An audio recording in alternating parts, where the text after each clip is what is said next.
മലപ്പുറം ജില്ലയിലെ നിളാതീരത്ത് തിരുനാവായയിൽ നടക്കുന്ന കേരള കുംഭമേളയിൽ പങ്കെടുക്കാൻ ഹിമാലയത്തിൽ നിന്നും കാശിയിൽ നിന്നും വന്ന സന്യാസിമാർക്ക് പാലക്കാട് സ്വീകരണം നൽകി. പാലക്കാട് വടക്കന്തറ തിരുപുരാരിക്കൽ ക്ഷേത്രത്തിലാണ് സ്വീകരണം നൽകിയത്.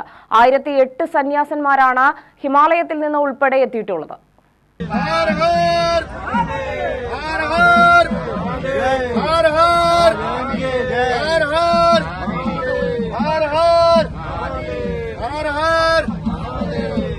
സ്വാമി ആത്മാനന്ദ സരസ്വതി സ്വീകരണ യോഗത്തിൽ അധ്യക്ഷനായി. സ്വാമി സ്വരൂപാനന്ദ സരസ്വതി, ദേവാനന്ദപുരി, സ്വാമി പൂർണ്ണാരൻ തുടങ്ങിയവർ പ്രഭാഷണം നടത്തി.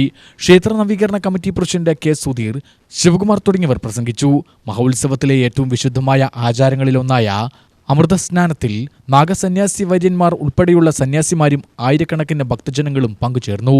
അമൃതസ്നാനത്തിന് ശേഷം യതിപൂജ നടക്കും. സനാതനധർമ്മത്തിന്റെ നിലനിൽപ്പിനായി സർവ്വതും ഉപേക്ഷിച്ച് ജീവിതം സമർപ്പിച്ച സന്യാസിമാരെയാണ് യതിയെന്ന് വിളിക്കുന്നത്. ധർമ്മത്തെ നയിക്കുന്ന ഇത്തരം യതി ആചാര്യന്മാരെ പൂജിക്കുന്നത് ഭക്തർക്ക് ഗുരുത്വബോധവും ജീവിതത്തിൽ സൽമാർഗഗതിയും ലഭിക്കുമെന്ന് വിശ്വസിക്കപ്പെടുന്നു. ജ്ഞാനികളായ സന്യാസിമാരുടെ പാദപൂജയും അവർക്കുള്ള അന്നദാനവും വ്യക്തികൾക്കും കുടുംബങ്ങൾക്കും സമൂഹത്തിനും മഹത്തായ പുണ്യം നൽകുമെന്നാണ് ശാസ്ത്രവിശ്വാസം.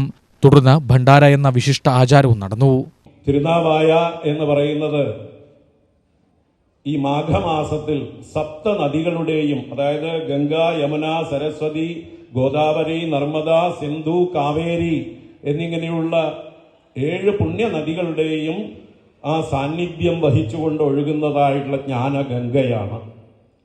ആ ഒരു പവിത്രത അത് ഉൾക്കൊള്ളാൻ വേണ്ടിയിട്ടാണ് നമ്മൾ ഈ കുംഭമേള അല്ലെങ്കിൽ മഹാമകം അവിടെ നടത്തപ്പെടുന്നത്. ഈ ഒരു മഹാമകം തിരുനാവായിൽ കഴിഞ്ഞ 10 വർഷമായിട്ട് ചെറിയ തോതിൽ നടത്തി വരുന്നുണ്ട്.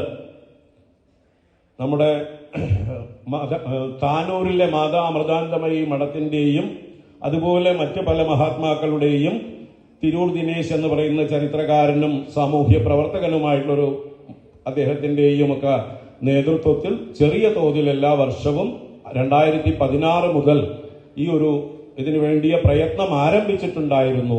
പക്ഷേ ഈ വർഷം നമ്മുടെ മഹാമണ്ഡലേശ്വർ, നമ്മുടെയൊക്കെ ഭാഗ്യമായിട്ടുള്ള, കേരളത്തിന്റെ ഭാഗ്യമായിട്ടുള്ള ജുന അഖാഡയുടെ മഹാമണ്ഡലേശ്വർ ഈ കുംഭമേളയിൽ, കഴിഞ്ഞ പ്രയാഗ കുംഭമേളയിൽ വെച്ച് മഹാമണ്ഡലേശ്വരായി അഭിഷിക്തനായ ശേഷം അദ്ദേഹം നമ്മുടെ കേരളത്തിലേക്ക് പ്രത്യേകമായിട്ട് ദൗത്യത്തോടുകൂടി വന്നു. അദ്ദേഹമാണ് ഈ ഇപ്പോൾ നടന്നുകൊണ്ടിരിക്കുന്ന ഈ തിരുനാവായിലെ ഈ കുംഭമേളയെ ഇതുപോലൊരു ഉണർവിലേക്ക് ഉയർത്തിക്കൊണ്ടുവന്നത്.